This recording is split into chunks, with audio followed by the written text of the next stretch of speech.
Hi. Okay, so I am going to be talking about artificial intelligence. So first, I'm just going to list the three sources that I used. And so the first one is just Wikipedia, and then it's just the article on artificial intelligence. The second one is futureoflife.org, and this is a website and it talks about the benefits and the risks that artificial intelligence has. So just like anything else, there's a lot of pros and cons. And then the last website that I use is SAS.com, and this one kind of just tells you a history about artificial intelligence, and then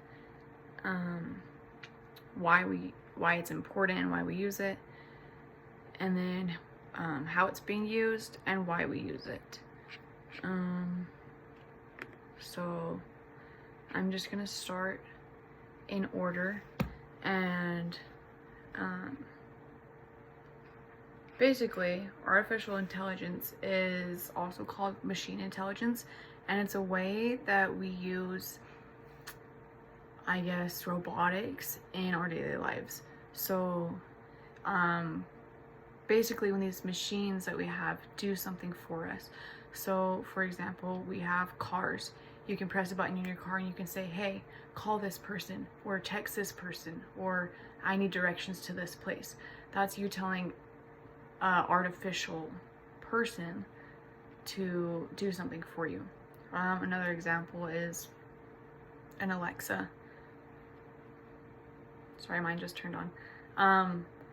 You can tell them, play this song, or how do I get this, or wake me up at this time, or it's another artificial person doing something for you. So artificial intelligence is really important in our lives just because we use it so much, but there's also risks to it, and some of those risks are the newer generations aren't learning how to do things for themselves. So instead they're relying on these artificial things to do things for them, and say if something happened to them, they're not going to know how to, get from point A to point B, or they're not going to know even their mom's cell phone number because they're used to just saying call mom.